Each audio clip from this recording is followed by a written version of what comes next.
تھے جنہوں نے پوری دنیا کو ایک نئے مذہب اور دین سے روشناس کروایا۔ جی سسٹر لیسا، اسلام کا دنیا پر جو اثر ہوا وہ کسی سے ڈھکا چھپا نہیں ہے، وہ ہمارے نبی کریم محمد مصطفیٰ صلی اللہ علیہ وآلہ وسلم نے کسی نئے دین سے نہیں بلکہ اسی دین سے متعارف کروایا جو اصل سے ہم انسانوں کو دیا گیا ہے۔ جو تعلیمات یسوع مسیح علیہ السلام لائے تھے یہ بھی اسی توحید کی دعوت دیتا ہے۔ ہاں، میں نے قرآن ریڈ کرنا شروع کیا ہے فاطمہ، مجھے بھی ایسا ہی لگتا ہے اور مجھے میرے سوالوں کے جواب بھی ملنے لگے۔ تم خدا سے دعا کرنا کہ میں حق پا کر اسے قبول کرنے میں دیر نہ کروں۔ انشاءاللہ تعالی میں ضرور دعا کروں گی۔ فاطمہ نے مسکراتے ہوئے سسٹر لیسا سے کہا، جو اب اٹھ کر سامان وغیرہ سمیٹ کر مشینز چیک کر رہی تھی۔ ریان صاحب، وہ میری اکلوتی بیٹی ہے۔ مسز ریان سے سکتے ہوئے رو رہی تھی۔ ریان صاحب نم آنکھوں سے اپنا ضبط قائم رکھے ہوئے مسز ریان کو کندھوں سے حوصلہ بھی دینے کی ناکام کوشش کر رہے تھے۔ حوصلہ بھی انسان تبھی دے سکتا ہے جب وہ خود حوصلہ رکھتا ہو۔ یہ وہ وقت تھا جب دونوں میاں بیوی مکمل طور پر ٹوٹ چکے تھے۔ اکلوتی اور جوان بیٹی کا غم انہیں گھلائے جا رہا تھا۔ ریحان صاحب پلیز کہیں اور سے پتہ کریں، کیا معلوم کہیں کوئی رستہ مل جائے۔ تم یقین کرو میں نے کہاں کہاں نہیں رپورٹس بھجوائی، ہر طرف سے ایک ہی جواب ہے، ٹرانسپلانٹیشن ریجیکشن ہو چکی ہے، کینسر بہت تیزی سے پھیل چکا ہے، سب یہی کہہ رہے ہیں، بس وقت بہت کم ہے۔ آخری بات کہتے ہوئے وہ دونوں سسکیوں کے ساتھ رو پڑے تھے۔ ڈاکٹر سے جواب دے چکے تھے، البتہ فاطمہ کو ہاسپٹل میں ایڈمٹ کر دیا گیا تھا کہ کبھی بھی کسی بھی وقت اچانک حالت بگڑ سکتی ہے، مگر یہ بات فاطمہ کو نہیں بتائی تھی۔ ریحان صاحب اور مسز ریحان دونوں فاطمہ کی خاموشی محسوس کر رہے تھے، جیسے وہ ان کے چھپانے کے باوجود بھی سب کچھ جانتی ہو۔ وہ دونوں اس کی حد سے زیادہ کیئر کرنے لگ گئے تھے، اسے خوش رکھنے کی کوشش کرتے، اس کے منہ سے نکلتی ہر خواہش پوری کرنے کی کوشش کرتے تھے، مگر وہ بھی فاطمہ تھی، دن بدن اپنی بڑھتی ہوئی شدید تکلیف کو وہ خوب جانتی تھی، مگر بس اظہار نہیں کر پا رہی تھی۔ وہ اس باغ میں خاموشی سے ایک الگ بینچ پر ٹانگوں کے گرد بازوں کا حلقہ بنایا آسمان کو تکتے ہوئے سحر زدہ بیٹھی تھی۔ وہ ہمیشہ سے ایسی ہی تھی، آسمان کے سحر میں کھو جانے والی لڑکی۔ اس کا نیچے لٹکتا ہوا سیاہ عبایا بینچ پر لگی مٹی سے خراب ہو چکا تھا، مگر وہ ہر چیز سے بے نیاز اپنی رب کی بنائی قدرت پر غور کر رہی تھی۔ اسے ہاسپٹل سے ہر روز دن میں 2 گھنٹے کے لیے اجازت ملتی تھی کہ وہ اپنے پیرنٹس کے ساتھ باہر گھوم پھر آئے، مگر اس سارے وقت میں بھی وہ ڈاکٹرز کی نگرانی میں رہتی تھی۔ یہ باغ ہاسپٹل سے کچھ فاصلے پر تھا جو اسے بہت پسند تھا۔ وہ اب روز یہاں آ کر تھوڑی دیر اکیلے بیٹھ کر اپنے رب سے باتیں کرتی تھی، کبھی تالاب کے کنارے اپنے رب سے اظہار محبت کرتی، تو کبھی کسی پرانے درخت کے نیچے بیٹھ کر اپنے ماضی کے گناہوں پر آنسو بہاتی تھی۔ آج وہ باغ کے اس حصے میں اکیلی آئی تھی جہاں درخت اس سے تھوڑے فاصلے پر تھے۔ اس کے بینچ کے ایک طرف لمبی قطار تھی، رنگ برنگے پھولوں کی ڈھیر سارے پھول تھے جو ہوا میں لہلہاتے ہوئے اپنی خوشبو بکھیر رہے تھے۔ ان کے پیچھے بلند باڑوں پر چڑھتی بیلیں اپنے بنانے والے کی عظمت کی گواہی دے رہی تھی۔ وہ کھلے آسمان کی طرف دیکھتے ہوئے مخاطب ہوئی، گویا آسمانوں سے پار کسی کو دیکھ رہی ہوں۔ اللہ سبحانہ وتعالیٰ، آپ واقعی جانتے ہیں کہ یہاں اس لان میں کتنے پھول ہیں؟ یعنی آپ اس زمین پر لگی گھاس کے ہر ریشے کی تعداد جانتے ہیں؟ اس کی نظریں یکا یک اپنے سامنے گھاس پر جا ٹکی۔ اسے تو نظر بھی نہیں آ رہا تھا کہ اس گھاس میں کتنے کیڑے مکوڑے اپنی خوراک اٹھاتے جا رہے ہیں۔ وہ دوبارہ گویا ہوئی، یا اللہ آپ ان سب کو جانتے ہیں، مجھے تو نہیں پتا وہ سامنے والے درخت پر کتنے پتے ہیں، مگر اللہ سبحانہ و تعالیٰ آپ جانتے ہیں۔ اللہ سبحانہ و تعالیٰ میں تو درخت کے سامنے کتنی چھوٹے کی سائز کی ہوں نا، اللہ سبحانہ و تعالیٰ کیا میں آپ کو نظر آ رہی ہوں؟ آنکھیں اب آسمان کی طرف اٹھی، آنسوؤں کی لڑیاں بہانے لگی تھی۔ اللہ سبحانہ و تعالیٰ آپ 7 آسمانوں کے پار عرش پر اتنی بلندیوں پر ہیں، اتنی دور ہونے کے باوجود آپ مجھ سے زیادہ جانتے ہیں نا، مجھ سے زیادہ میرے قریب ہے نا۔ اللہ سبحانہ و تعالیٰ میری کیا اوقات ہے آپ کے سامنے؟ اس رب کی بڑائی کے احساس نے اسے رب سے ملاقات یاد دلا دی تھی۔ بس کچھ گنے چنے دنوں اور اس کا مائنڈ معاف ہو جایا کرتا تھا، یہ سوچ سوچ کر کہ بس کچھ ماہ اور۔ یا اللہ آپ اتنے بڑے ہیں، میں کیسے آپ کا سامنا کروں گی؟ آنسوں کی رفتار میں تیزی سے آ گئی تھی، دل تھا کہ گویا بھی سینے سے باہر آ جائے گا۔ اللہ سبحانہ و تعالیٰ میری آنکھیں بہت گناہ گار ہیں، یا باری تعالیٰ مگر یہ آپ کو دیکھنا بھی چاہتی ہیں، یا رب یہ آپ کا دیدار چاہتی ہیں۔ اللہ سبحانہ و تعالیٰ آپ جانتے ہیں یہ آنکھیں اس قابل نہیں ہے، لیکن اللہ سبحانہ و تعالیٰ آپ جانتے ہیں میرا دل آپ کی محبت سے تڑپتا ہے۔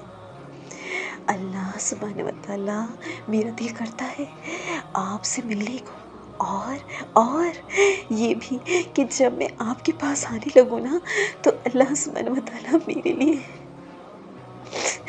آسمان کے دروازے کھولے جائیں۔ اللہ سبحانہ و تعالیٰ مجھے ہر فرشتہ خوش ہو کر بتائے کہ تمہارا رب تم سے راضی ہے، مجھے آگے بڑھ بڑھ کر مبارکباد دے کہ تمہارا رب تم سے ملنے کا منتظر ہے۔ اللہ سبحانہ و تعالیٰ میں گناہ گار آپ سے ملنا چاہتی ہوں۔ اللہ سبحانہ و تعالیٰ میں موت کے وقت آپ کی رضا کی، آپ کی جنتوں کی بشارت چاہتی ہوں۔ اللہ سبحانہ و تعالیٰ پلیز پلیز پلیز۔ وہ اس وقت روتے ہوئے ایسی بات کر رہی تھی جیسے اس کا رب اس کے سامنے ہی موجود ہو۔ اللہ سبحانہ و تعالیٰ کیا آپ بھی مجھ سے ایسی حقیر بندی سے محبت کرتے ہیں؟ کیا آپ بھی مجھ سے ملنا چاہتے ہیں؟ اللہ سبحانہ و تعالیٰ سچی اب میرا دل نہیں لگتا ادھر، مگر مجھے بہت ڈر بھی لگتا ہے کہ اللہ سبحانہ و تعالیٰ میں نے کوئی عمل ایسا نہیں کیا جس پر آپ مجھے جنت الفردوس میں جانے کا ٹکٹ دے دیں۔ میں بہت جھوٹی ہوں، اللہ سبحانہ و تعالیٰ اس درخت سے بھی چھوٹی میری یہی اوقات ہے۔ اللہ سبحانہ و تعالیٰ آپ جانتے ہیں نا، اللہ سبحانہ و تعالیٰ دن بدن میرے دل کی عجیب حالت ہوتی جا رہی ہے، یہ لوگوں سے بے نیاز ہو چکا ہے، یہ دنیا قید خانہ لگتی ہے مجھے، میرا دم گھٹتا ہے۔ اللہ سبحانہ و تعالیٰ میں موت نہیں مانگتی، اللہ سبحانہ و تعالیٰ مجھے ڈر لگتا ہے اس سے، مگر اس تکلیف دہ مرحلے سے گزرے بغیر میں آپ سے بھی تو نہیں مل سکتی نا۔ اسے موت کی سختی اور نزا کے عالم کے خیال نے بے چینی سے پہلو بدلنے پر مجبور کر دیا۔ اللہ سبحانہ و تعالیٰ آپ میرے یہ بہتے آنسو دیکھ رہے ہیں نا، اللہ سبحانہ و تعالیٰ میرے پاس ان آنسوؤں کے سوا کچھ بھی تو نہیں، کچھ بھی نہیں، انہیں قبول کر لیں یا باری تعالیٰ ان کے ذریعے میرے حصے کی جہنم کی آگ بجھا دینا۔ اللہ سبحانہ و تعالیٰ آپ کے سوا کسی سے نہیں مانگتی نا میں، اگر آپ بھی نہیں دیں گے تو کہاں جاؤں گی میں؟ آپ کی رحمت کی منتظر ہوں یا رب، آپ کی رضا میں راضی سر جھکائے بیٹھی ہوں۔ اللہ پاک آپ گواہ ہیں، میں نے اب تک ایک بھی شکوہ نہیں کیا، آپ جانتے ہیں نا اللہ تعالیٰ کتنی اذیت ہے صرف اس سوچ میں کہ میرے پاس بس چند دن ہے، اس کے بعد میں مٹی کے نیچے دفن کر دی جاؤں گی۔ اللہ سبحانہ و تعالیٰ میرے لیے میری موت کو میری راحت کا سامان بنا دیجیے گا، اس تکلیف کے بدلے مجھے جہنم سے رہا کر دیجیے گا۔ اللہ سبحانہ و تعالیٰ کیا آپ اس دل کو آگ میں جلائیں گے جو آپ کی محبت میں دھڑکتا ہے، جو آپ کی قربت چاہتا ہے؟ یا رب، کیا آپ ان آنکھوں کو آگ میں جھلسائیں گے جو آپ کے لیے آنسو بہاتی ہے؟ یا رب پلیز پلیز میرے اللہ جی پلیز۔ وہ چہرے پر دونوں ہاتھ رکھے سسک سسک کر رو رہی تھی۔ اس کے یا اس کے رب کے سوا جانتا بھی کون تھا کہ وہ کس اذیت سے گزر رہی ہے، وہ اذیت جو اس کی رگو پہ میں سرایت کر رہی تھی، جو اس کا سانس لینا محال کر رہی تھی۔ اس کے لیے یہ دنیا چھوڑنا مشکل نہیں تھا، مگر اگلی دنیا میں قدم کرنا اس سے بہت ڈرا رہا تھا۔ بلا شبہ وہ تھی بھی ڈرنے کی جگہ۔ اللہ اکبر۔ آنسو کے قطرے جا بجا اس کے چہرے پر رکھے ہاتھوں سے گر گر کر اس کے سیاہ بایا میں گم ہوئے جا رہے تھے، مگر اوپر کہیں 7 آسمانوں کے پار وہ سیاہ ابائے میں غائب ہوتے ہوئے آنسو قبولیت کا درجہ پا رہے تھے۔ ہر طرف چہچہاتے پرندے گھاس میں اپنا رزق اٹھائے، چھوٹے سے کیڑے مکوڑے اس لڑکی کو یاد دلا رہے تھے کہ یہ مخلوق جس رب کی تسبیح کرنے والی ہے، وہ رب اپنے پکارنے والوں سے غافل نہیں ہے، وہ اپنے سے محبت کرنے والوں سے بے پرواہ نہیں ہے۔ ایک سکون کا احساس تھا جو اس کے دل کو گھیر رہا تھا۔ اس نے دوبارہ نم آنکھوں سے سر اٹھا کر آسمان کی طرف دیکھا۔ اسے لگا جیسے وہاں کوئی مسکرا کر اسے دیکھ رہا ہو۔ وہ جان گئی اس کا رب اس کی آہیں سن چکا ہے، اس کے آنسوں پر گواہ بن چکا ہے۔ اس احساس نے اس کی نم آنکھوں کو مزید چمکا دیا تھا اور روتے ہوئے چہرے پر مسکراہٹ بکھیر دی تھی۔ دین جس کی ترجیحات کا مرکز، وہ اس دین کی خاطر بنی اجنبی لڑکی، وہ دنیا سے آنسو چھپانے والی لڑکی، وہ تنہائی میں آنسو بہانے والی لڑکی، جو ہنسے تو دیکھتی رہ جائے دنیا، وہ رب کی محبت میں مسکرانے والی لڑکی، محبت جسے دیکھ کر رشک کھائے، وہ اپنے رب کی محبت کی دیوانی لڑکی، خوشی کے موقعوں پر جو آنسو بہائے، اداس لمحوں میں جو مسکرائے، وہ تشکر کا پیکر عاجز مزاج لڑکی، وہ رب کی رضا میں راضی رہنے والی لڑکی، جنت کی طلب جس کی راتیں جگائے، رب کی مسکراہٹ کا حصول جسے دن بھر تھکائے، وہ اس دنیا میں رہتے ہوئے بھی کسی اور ہی جہاں کے خواب سجانے والی لڑکی، تمنا تھی جس کی رب کی رضا، سننا وہ بھی چاہتی تھی نفس المطمئنہ کی صدا، وہ اس دھوکے کی دنیا سے نگاہیں چرانے والی لڑکی، حقیقت کے گھر کو وہ چاہنے والی لڑکی۔ اس ناول کا اگلا پارٹ انشاءاللہ تعالی جلد ہی اپلوڈ کر دیا جائے گا۔ اگر کسی نے ہمارا چینل سبسکرائب نہیں کیا تو جلدی سے سبسکرائب کریں اور شیئر کا بٹن بھی دبا دیں۔ جزاکم اللہ خیرا کثیرا فی دنیا والآخرہ وأحسن الجزاء فی امان۔